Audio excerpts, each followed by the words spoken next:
जय हिंद, नमस्कार। मैं मोहन पाठक और आज बात करने वाले हैं कोल्हापुर महाराष्ट्र की, जहां पर काफ़ी तनाव देखने को मिल रहा है हिंदू और मुस्लिम समुदाय के बीच में। तो क्या है मामला, इस पर एक नज़र डालेंगे। तो महाराष्ट्र के कोल्हापुर में एक रैली के दौरान या एक किन्हीं कार्यक्रम के दौरान मुस्लिम समुदाय के कुछ युवकों द्वारा, कुछ लड़कों द्वारा औरंगजेब की शान में कसीदे पढ़े गए और उसका व्हाट्सएप स्टेटस भी लगाया गया और जो तस्वीरें थीं उनको लहराया गया, यानी कि पोस्टर बनाकर उसको लहराया गया।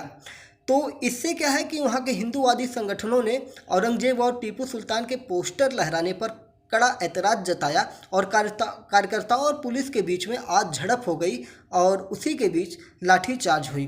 कई दुकानों में तोड़ फोड़ की भी खबरें निकल के आ रही हैं और उन्हीं चीज़ों को संभालने में ये सारा बवाल हुआ। तो औरंगजेब कौन था? तो औरंगजेब जिसकी वजह से आज ये हालात हुए हैं, आइए उसके बारे में थोड़ा जानते हैं कि औरंगजेब है कौन।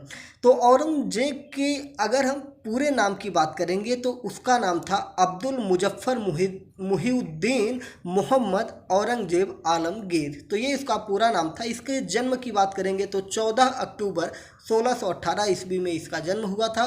जन्म स्थान की बात करेंगे तो दाहोद यानी गुजरात राज्य में हुआ था, उस समय के गुजरात में। इसकी माता का नाम मुमताज़ था, पिता का नाम शाहजहाँ था। पत्नियों की बात करें तो पत्नी नहीं, पत्नियों की बात करें, क्योंकि राजाओं महाराजाओं के पास बहुत सारी पत्नियां होती थी। तो जब हम पत्नी की बात करेंगे तो इसमें औरंगाबादी महल, झैनाबादी महल, बेगम नवाबबाई व उदयपुरी महल, मतलब ये सारी इनकी पत्नियां थीं। और बेटों की बात करेंगे तो बहादुर शाह, आजम शाह, मोहम्मद कामबख्श, मोहम्मद सुल्तान, सुल्तान मोहम्मद, अकबर, ये सारे इनके बच्चे थे।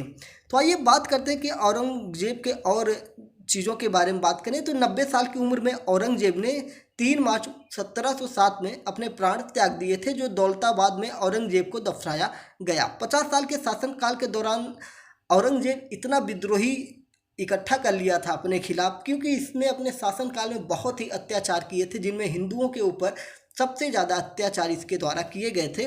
आइए उस पर भी एक नज़र डालेंगे।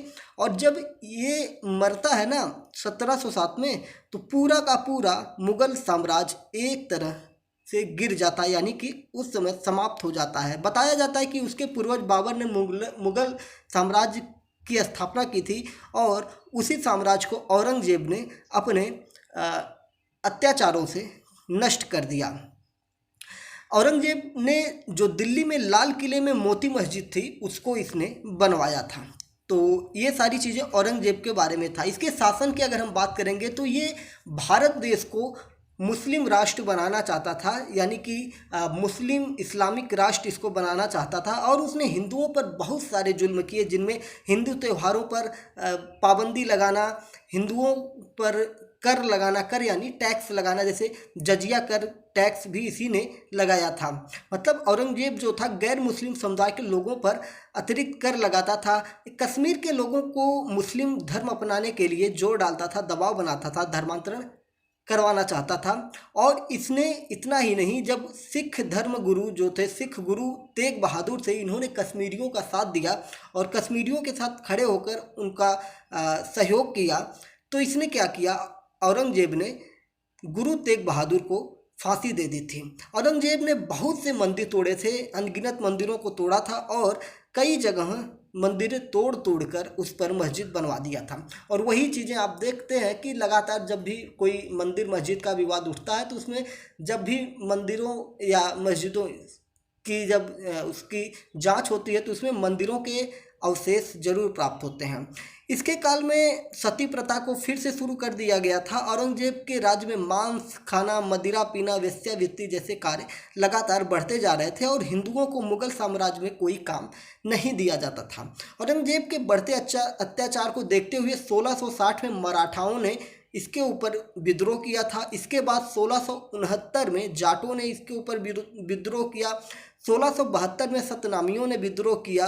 1675 में सिखों ने विद्रोह किया और 1679 में राजपूतों ने औरंगजेब के खिलाफ आवाज़ उठाई थी। और 1686 में अंग्रेज़ों ने, यानी कि ईस्ट इंडिया कंपनी ने भी इसके खिलाफ विद्रोह किया था। औरंगजेब इनमें से सबसे लड़ाइयाँ लड़ता रहा, कुछ लड़ाइयाँ जीता, कुछ लड़ाइयाँ हारा, और लगातार एक के बाद एक विद्रोह इसको झेलना पड़ा और इसके पूरे साम्राज्य को विद्रोह ने क्या किया, पूरा हिला दिया।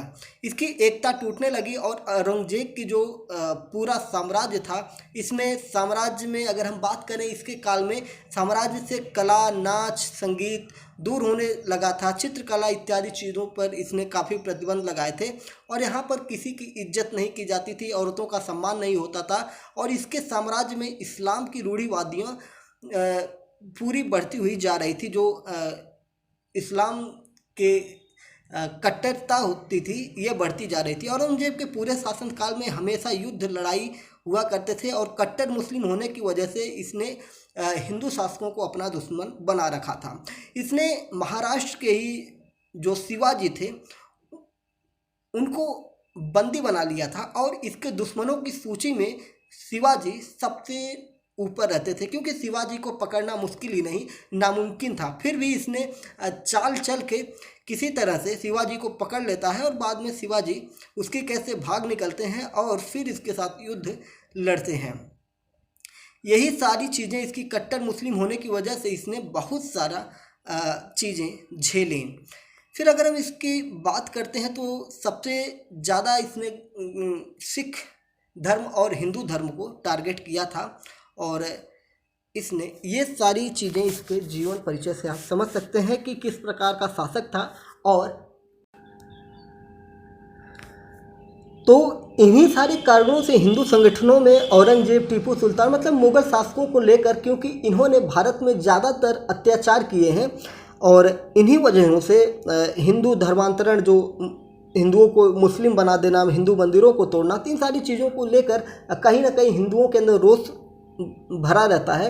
और जब किसी भी प्रकार का इनके समर्थन में कोई चीज़ आती है तो फिर से इनका गुस्सा जो फूट पड़ता है। और वही आज आप यहाँ पे देख रहे हैं महाराष्ट्र में, जिसमें कोल्हापुर पूरा सुलग उठा है, जिसमें औरंगजेब की शान में कसीदे पढ़ते हुए व्हाट्सएप स्टेटस लगाए थे और इन्हीं सारी चीज़ों को लेकर सारा मामला आगे बढ़ा है। वहाँ के मुख्यमंत्री और उप मुख्यमंत्री देवेंद्र फडणवीस और एकनाथ शिंदे ने भी बयान जारी किया है कि किसी भी प्रकार के ऐसे कृत्यों को बर्दाश्त नहीं किया जाएगा। महाराष्ट्र के देवता सिर्फ शिवाजी महाराज हैं। तो ये सारी चीज़ें, राजनीतिक बातें भी वहाँ पे चल रही हैं। आपको पता है कि चुनाव आ रहा है 2024 का, तो ये सारी चीज़ें लगातार आपको देखने को मिल रही होंगी। जय हिंद, नमस्कार, भारत माता की जय।